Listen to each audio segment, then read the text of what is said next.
which are knowledge based or analytical based, है ना? I'll not be asking you any introduction or your work ex detail, है ना? So ठीक है. the first question for you will be: you have studied in a very good missionary kind of a school, है ना? What was your school name? Mayur School, Ajmer. Okay, that's very famous school. So Hmm. if I still ask, find some um, pedagogical mistake or policy mistake of your school. Hmm. What they would be, matlab, what error or what mistake you can find in your school's way of uh, feeding or providing education to children. Okay.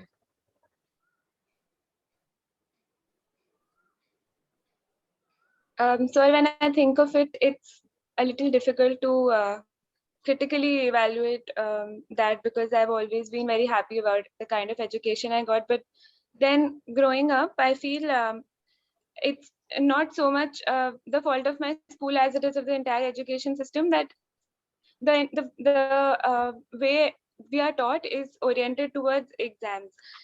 In, for example, 11th and 12th senior classes and junior classes, and there is this rush to complete the syllabus. So you miss out on really learning what you are studying about. So that is one.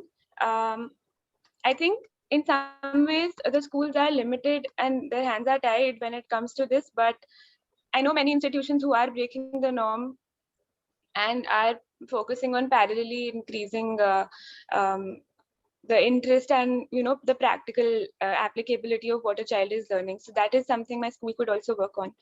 um, Other than that, I would say maybe making more options available to students um, would be helpful. We had some very rigid More combinations. options like More options. Yeah, I'll just make myself clear. Sorry. More options in terms of subject choices. For example, for a third language, we were offered Sanskrit as our only choice. So that is just an illusion of a choice that you have. And then again, in 11th and 12th standard, the combinations that we could choose from were quite rigid. So if I wanted to study psychology with um, with mathematics, I couldn't. I had to take biology and psychology as a combination. So making that a little fluid could also help children um, really discover what they like studying. These are the two major things that I can point out. if I'll go back or if I'll ask you about your graduation experiences, you have done your graduation from Delhi University.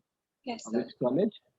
Hansraj College. Hamsraj College, and the subject was Economics. economics honors. Yeah. So if I'll ask you, what are the major uh, challenges that you face there as an economics honors student?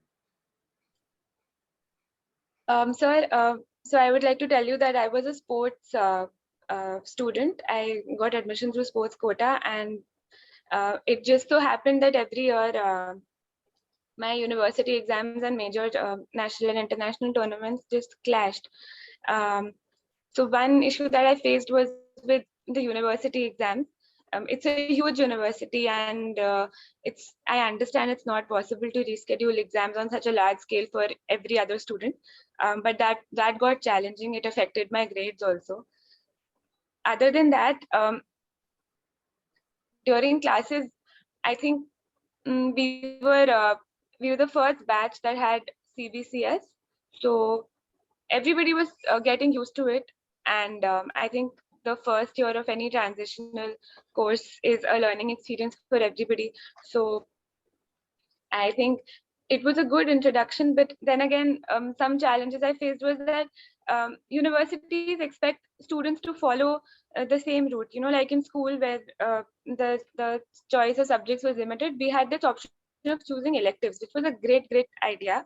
But it was just expected that most economics graduates would want to do an elective in finance or in commerce, which is a rational expectation, but they should leave room for students who don't want to do that. So I found myself being one of those students who didn't have a lot of choice and didn't have interest in these subjects. So I chose other electives such as English or history, but I realized that by the end of my fourth semester, there wasn't this choice available, and I couldn't, complete a minor in that subject. So it wasn't a very big challenge, but I would have liked to study something that interested me more than what was sort of indirectly expected of me to study. Yeah. Okay. So after that you have went for Teach for India fellowship, Yes, sir. and that is again a very good organization in order to make the people of India educated. So can you tell me any structural flaw or efficiency a flaw that the organization has, which you can suggest to that organization in order to make them better or more effective?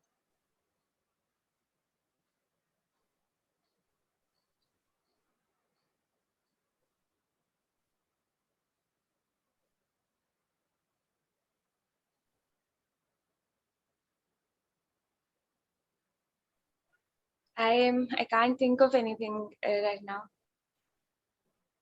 Any suggestion? You have worked for 2 years. You must have felt Yeah. something which Yes, sir. I think we could work a little more on specialized training. In my time, it we received a training of 1 month, which was very holistic and quite well-rounded. And but I feel that working after that, we all work in very specific areas. Like somebody will teach an elementary school, will teach an elementary classroom for 2 years, or a senior school student will teach very specific science and maths subjects. So I think if we can sort of pre-decide this and then use that 1 month to exclusively train that person for that, it'll help. Although now that I recollect, this does happen, but it clubs all the elementary and all the senior school teachers together. So what then I mean to say is that we can further make people specialize in that training itself, and I think that'll one, give them a very good head start when they enter classrooms, and two, the trainings that we have during the fellowship, they can also they'll complement it better, and an individual will be more ready to use what they learn from those trainings once they already start at a good level of understanding about the subject they have to teach. So I'll just give me a very matlab, brief comparison between new and the old educational policy. So just give me matlab, 5 points where you can compare the older one with the newer one. Okay. The first will be an increased focus on early childhood education that the new education policy has. So in order to increase focus, what are Hmm. the steps has been suggested? Um, the students of the age group 3 to 6 years have been included in the formal education structure, the one we had, which was 10 plus 2, which is now I think 5 plus 3 plus 3 plus 2 or 4, I'm not sure. So this age group has been included systematically. So that means that they'll be a part of the system, and there will be policies and trainings for how to cater to their development at that level. And I think structuring and some changes with Anganwadis and the curriculum Okay, so that's the there one is also difference. there. Second, Second is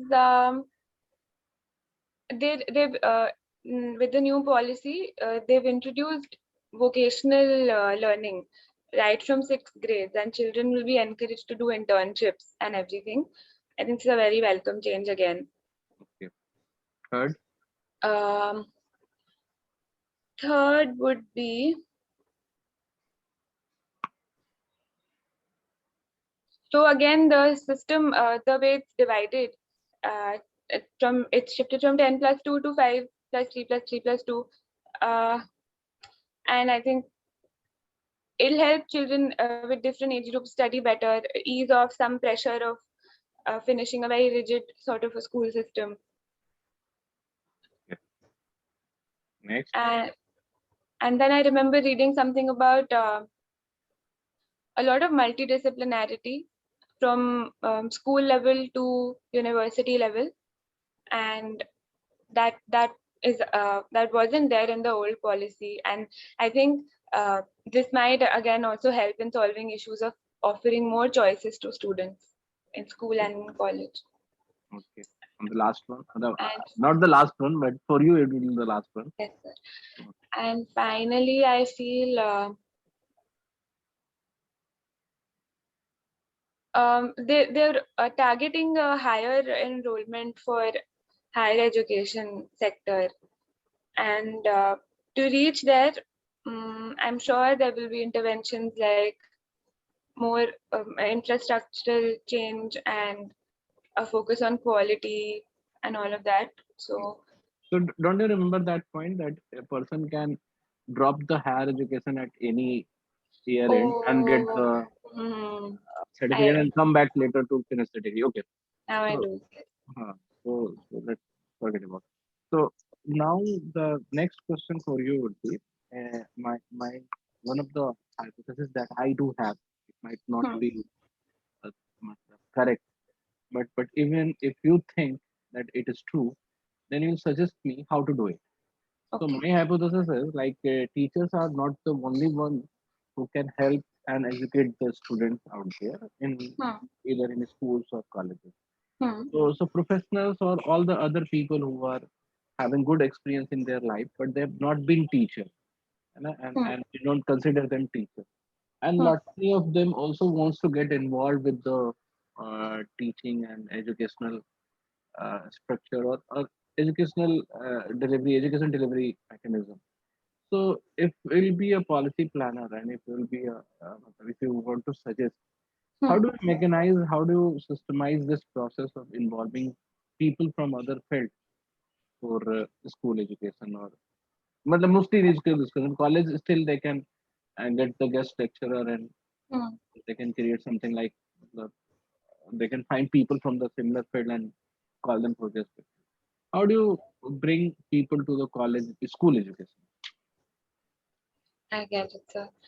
So if you talk about the current structure that exists and with the new changes that will be introduced, for example, with this vocational aspect, that is a very big and good window to let people enter from different professions into the school space. And I think schools can partner with certain local organizations or professionals, and they can just really offer or hold workshops with these people periodically, maybe once a month, where the people from different professions come in and talk to children about um, their profession, what a day looks like. Or we can also structure it in a very systematic program where uh, first the children are introduced to a person from a particular profession, and the next month they probably visit their place of work, depending on how feasible it is. And then later they can sort of have a mock environment in their school where which is a part of their vocational program, and they can see how it looks like over there. That is one thing. We can also encourage more civil society organizations to come forward and contribute, build a strong volunteering culture in our country. And as volunteers, they can again mentor school children. A lot of I think, in fact, programs are being run across the country, um, where people who are working in different fields are being assigned as mentors to children from mostly government schools or schools that are under resourced and don't have a lot of children don't get as much exposure as their privileged peers do.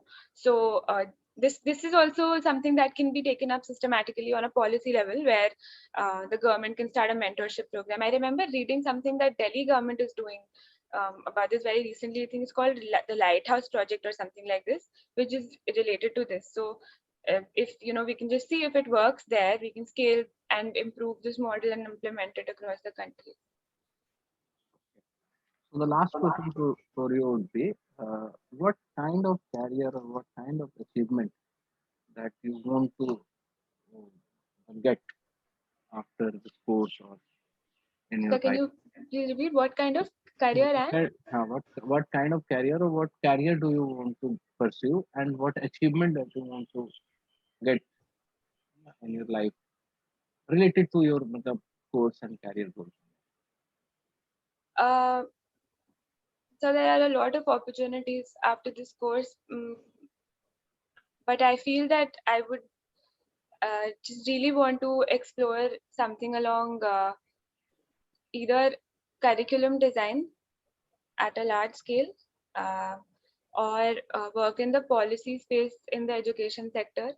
And here, I think evaluating policies and monitoring their implementation is what I'm most interested in. And in the long run, I want to work on education in my state. So I think I would want to start my own enterprise. I think an achievement would be to make a significant contribution um, to a lot of lives, because through education, because um, I've seen the impact of good education, the difference that it makes, and it's a basic right. And I think to be able to provide that for a lot of people would mean a lot to me. Okay, thank you, Gita. Thank तो you. हाँ, achievement को थोड़ा और मतलब visualise कर सकते हो, मतलब सिग्निफिकेंट ग्रोथ को, मतलब like I want to make my state entire state educated and ठीक है, करके ठीक है. थोड़ा ऐसे बोल सकते हो, कोई दिक्कत नहीं है, मतलब you don't have to achieve that, है ना, विजन पर होना चाहिए ना ऐसा कुछ जो दिख रहा हो, है ना, फिजिबिलिटी की बात बाद में होगी। और अदरवाइज बाकी सब ठीक था, एजुकेशन पॉलिसी को थोड़ा और पढ़ लो, कंपैरिजन पढ़ लो, ठीक है. ठीक है, वहाँ पे कुछ मिसिंग था। एंड वो थोड़ा एजुकेशन से रिलेटेड और भी जो मतलब फैक्ट्स फिगर्स है ना, वो थोड़ा देख लो, ठीक है। ऑल्दो मैंने पूछा नहीं क्वेश्चन, बट मुझे लगा कि कहीं कहीं तुम्हारे पास वो लैग है understanding the Indian education system. Otherwise मेरे ज्यादातर क्वेश्चन शुरू के तो एनालिटिकल स्किल्स पे थे, तो मैंने मार्क्स उसमें ज्यादा दिया है बिकॉज यू आंसर्ड वेल। और see, whenever I'm asking you to give me any suggestion or for your previous organization, आप ऐसा नहीं बोल सकते कि मुझे नहीं दिखा। There is हाँ a सर, scope वो for I wanted improvement to at ask every place। Also हाँ, तो there is a कि वो improvement for, क्वेश्चन को तो उसको उसको कुछ भी बोल आंसर सकते कैसे थे, मतलब लाइक तुम ये भी करना बोल है. सकते थे कि जैसे टीच फॉर, उसमें उसके 4 प्रैक्टिसेस थोड़े और हेल्दी हो सकते थे, या फिर जो जो रिक्रूटमेंट वाला पार्ट है that could have been better. आवाज आ रही है मेरी, तुम सुन पा रही हो?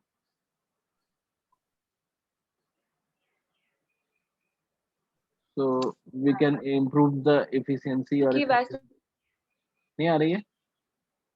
हेलो, थोड़ी क्रैक हो रही कोई बात नहीं, थोड़ी देर में ठीक हो है. जाएगा।